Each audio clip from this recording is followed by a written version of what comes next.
United's making some big changes to their program. Part of it is earning miles and the other part being redemptions. We'll get into the nitty gritty, but you pretty much need one of their cards. Also, I wouldn't be surprised if American and Delta follow suit, since the big three tend to move in sync. For example, we've seen this with earning status. Towards the middle, we'll do a bunch of math on one of the alternate paths, and it'll make sense once we get there. But that said, big favor before we dive in is to give us a thumbs up to help with the algorithm. If you know someone that might benefit, then share this with them. Starting with earning miles, this is a big one if you are a frequent flyer. It's also a bit of a weird one. In the past, you earned 5 base miles for flying, and then a bonus for having status. For example, if you had no status, it was 5 plus 0, and if you had Premier Silver, it was 5 plus 2 for a total of 7. On the top end, 1K was a total of 11. Whether you were a card member or not did not affect this. You did earn additional miles from the card on top of this, but that was very much a separate decision, especially if you had a lot of cards and you could pick something that was maybe more advantageous. With this new change compared to before, you're going to be losing out on 2 miles if you're not a card member, but you do gain 1 extra one if you are. For example, for Premier Platinum, it was 9 before, and now it would be either 7 or 10. In that sense, they are still rewarding you for flying and loyalty, but they also want some real estate in your wallet. On our end, that means you need a card, but you don't actually need to use it. You can be a card member, but use something else entirely. They're also making a similar change for basic economy fares, where you won't earn miles if you don't have a card or elite status. Looking into the numbers, the basic economy earning rate is pretty much the normal chart, but minus 3 for everything. So not actually that bad at all. I am kind of pleasantly surprised by United here. The main reason being that their main competitors don't reward miles anyways. For example, with Delta, they stopped this back in 2021. American Airlines stopped this a few months ago in December 2025. So in theory, United could have been a lot more aggressive here, and I don't think anyone would have batted an eye. We are seeing a similar situation play out for redemptions. For a lot of us, this is the part where it gets interesting. If you have one of their cards, you're going to save at least 10% on every United award flight booked. If you have a card and you have status, then it's going to be at least 15%. For all intents and purposes, this is taking the current model and making it even better. For example, right now before the program change, they do offer this, but only on safer rates. For example, let's say I want to fly Lufthansa business class, it's going to be 88k miles, and by being a card member, I save 9%, so 80k miles. The issue for the current model though is that for non-saver award flights, you don't actually get a discount. Let's say you want to fly direct instead and you can't find the specific dates, then it might be 270k with no discount. As long as they don't get rid of saver space, I feel like this is a big win. Whether you are flexible in deal hunting like I typically am, especially with partner airlines, or you need to fly on specific dates and you just want a discount from the standard price, it makes sense. The argument against this is that United miles are a bit in the middle range, so they're not as bad as Delta, but also not as good as American. On top of this, they are adding more saver award inventory in Polaris that was previously only for Platinum and 1K members to the card member pool. This gets the same at least 10% discount for card members and at least 15% for card members with status. As long as they don't pull a Delta and go fully dynamic, I'm a happy camper. If you have a lot of United miles like I do, this is good news. Okay, so you need one of their cards. What's the best choice? The list of eligible cards is pretty broad. For example, this includes the United Explorer card and the United Quest card.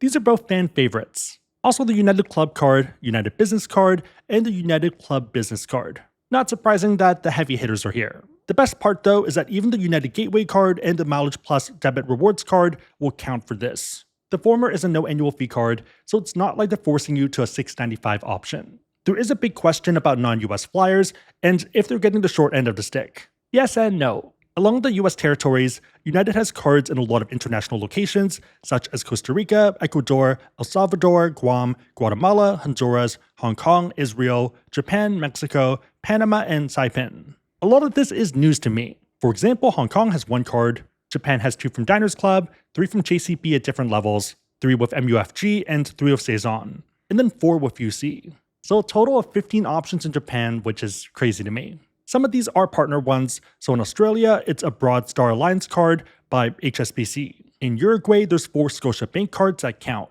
Scotiabank is Canadian, and I didn't even know they were down there. Speaking of which, they are adding new cards this spring in Brazil, Canada, and the UK. I'm not sure about the economics of the cards for each place, but at least there's an option. Also, in case you're curious about cities, it's probably routes where United has a big market share. And just a lot of flights in and out. For example, they have a 99% market share of Guam. The main idea is that even though it is punishing, it's pretty easy to be a card member. For most of us, the United Explorer card is a good entry point. $0 intro annual fee for year 1, and then $150. Key tangible perks include free first checked bag for the card member and 1 companion, where you can save up to $160 per round trip. Also 2 United Club one-time passes per year. You also have a ton of credits from their partners. There is a lot here that I would outright ignore since I don't care. The ones I do value though are the up to 100 credits annually for prepaid hotel stays booked through United Hotels. Also up to $60 in credits each calendar year for rideshare purchases. This gets me to break even already, and the rest is gravy. The earn rate here is a bit lower, so you only get 2x miles on United airline purchases, dining, and hotel stays. 2x is okay, but there's other cards out there that earn the same 2x, but it's on everything. The other option I would consider is the United Quest card. Here you're getting 3x miles on United purchases, which makes it more competitive. There is a $350 annual fee, but lots of credits. The ones I value are the 200 United travel credit, up to $150 in credits annually for their hotel program, and up to $100 for rideshare, totaling up to $450 before discounting. There's also Instacart, car rental partners, and Jet Suite X, but I mentally marked those down to 0. Outside of credits, there's of course other perks. This includes the 10,000 mile discount you get on card member anniversary, and the free first and second checked bag. You technically can go to their flagship level, but I think it does get a lot tougher for most people. So the United Club card has a $695 annual fee, and you are getting a lot of the same credits that can help, but for me, I only value the up to 200 for hotels through their program and up to $150 for rideshare. That's just $350 and about halfway to $695. The perks are nice, but you can get some of them, like the check bag perk, with lower annual fee cards. Other ones, like Premier Access Travel Services, is harder to quantify. The main draw here is lounge access, specifically a United Club card membership that's worth at least $750. That's the going rate for the individual membership, and what a lot of business travelers happily pay.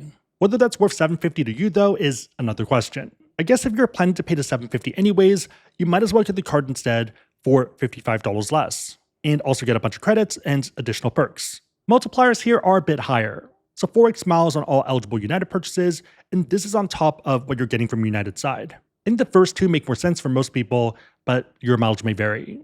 The best part of any of these, though, is that you have a downgrade path. The United Gateway card is an eligible card here, and it's no annual fee. As of 1 month ago, it's still an option. Given that this is in their major press release, I think it is sticking around as a card. This means that you can get the best of both worlds. An intro bonus for the card, benefits for a year, and an exit option if it's not a fit. On a side note, if you are someone that wants to learn about cards and you want to support the channel, we have links on our website, AskSebby.com, and also down below in the description box. Make sure the links are competitive, that it makes sense for you, but otherwise it's a huge way to support the channel, so thank you in advance. A big question people have is why? I think there's a few things in play here, and a big one is competition. Other cards, for example the Chase Sapphire Reserve, earn 4x points on flights booked directly of airlines. Consider that Chase is United's partner for credit cards. So even though they are back-end partners, their credit card teams are also competing. For a lot of us, this isn't going to change our behavior. All of us would take 4x transferable points on a Chase Sapphire Reserve over 4x miles of United, since Chase points can transfer to United at a 1-to-1 rate. But for a lot of people that fly United who aren't as into miles and points as we are, they might just want simplicity. For example, I know plenty of people that are only willing to get 1 annual fee card, and if they're flying United for work and racking miles that way anyways, they need a United card to not lose out. They now opt for that annual fee card of United instead of Chase or another bank. Having multiple premium cards makes a lot of non-credit card people think that we're insane, even if the math actually makes sense. And even if you're aggressively discounting things like credits. United earns $3.2 billion in revenue from its co-branded partnership with Chase. Mind you, we don't know the breakdown of stuff. Some of it's going to be Chase buying miles for transfer partners, and others is more brand stuff. But I'm sure a decent chunk is credit cards, especially interchange fees. This new change means that they're converting flyers who don't have their cards into flyers that do have their cards. Given that there's intro bonuses and no annual fee downgrade paths, it's surprisingly less punishing than I expected it to be. Okay, what about the debit card path? It sounds good on the surface, but the math isn't really there. As a starting point, there's multiple levels, but you need $2,000 in the account to avoid the $4 monthly fee. Okay, not too bad at all, but what about earnings? Instead of earning interest, you earn miles based off your average monthly balance. For example, 0 to 2,000 average monthly balance, you earn nothing and you pay a $4 monthly fee. From 2,000 to under 2,500, you also earn nothing, but the monthly fee is waived. 2,500 to under 5,500, you earn 2,500 miles. Note that this is per year and not per month. $5,500 to under $10K is $5,000, $10,000 to under $25K is $15,000, $25K to under $50K is $30,000, and $50K plus is $70,000. Earn rates here are prorated each month. So let's say you have an average monthly balance of $2,800 for March. For the $2,800 level, that means you earn 2,500 miles annually. 2,500 miles divided by 12 months is about 208 miles per month. Okay, so is this a good or bad deal? A lot of it comes down to how you value miles. On the bottom end, most people would argue that United miles are worth 1 cent per mile. Think standard redemptions during non-ideal times and not really looking for a deal. On the top end for Polaris and Partner Business Class, probably 2 cents per mile. Maybe a little bit more if you want to be aggressive and you have a high would pay number. At 1 cent per mile, your best case is 1.5% APY. This is if you exactly hit the nail on the head, specifically at that 10K level. So if you have 10K, you earn 15,000 miles, but let's say you have 20K, you still only earn 15K miles. The next best option here is 50K plus and arguably just 50K, where you have a 1.4% APY. So about 700 in value for the year for that 50K balance. Again, you don't want to be in the middle of a range, you want to be right at that threshold. Even at 2 cents per mile, you're looking at a best case of 3% if you have exactly 10K. At 50K, it'd be 2.8%, and then the other ones are a lot lower and don't really make sense. Even though I love miles, the math has to math. Right now, I'd argue that you're better off getting a standard account and earning interest on it. Interest rates from banks don't exactly match the Fed rate, but it's still a good proxy. Right now, that's 3.5 to 3.75%. Put another way, would you take 3.5% or 3%?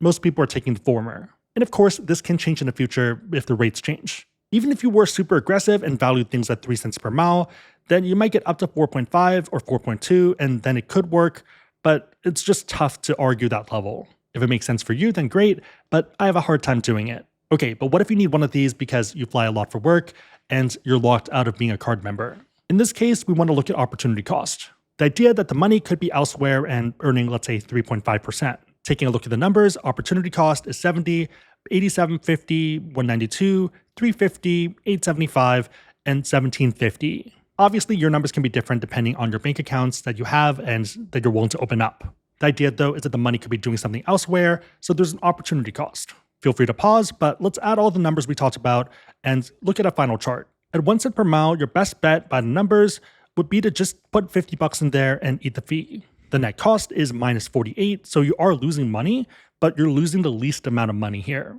All the other options are worse and could be significantly worse on the top end. If you didn't want to pay a monthly fee and you want to park money in, then probably $2,500 for a net of minus about 63 bucks. At 2 cents per mile, that's also the best range, so $2,500, and that's minus $37.50. The funny thing is that even at 2 cents per mile, eating that fee and just paying the $4 per month isn't bad at all. It's pretty close. I guess another way to think of it is that you're paying $48 to unlock the ability to earn more miles from your flights. Feel free to do what makes sense, but to me at least, the non-debit card route makes more sense. Again, if you want to learn about cards, we have links on the website, AskSebby.com, and also down below in the description box. And if you're curious, all legal affiliate disclosures can also be found below in the description box. If you made it to this point, leave a coffee emoji in the comments down below, and I'll try to heart it and also respond.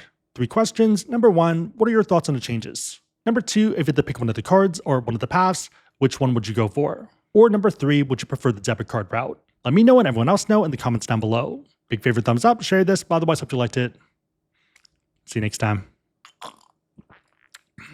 This is probably why I talk pretty fast in my videos. See you guys.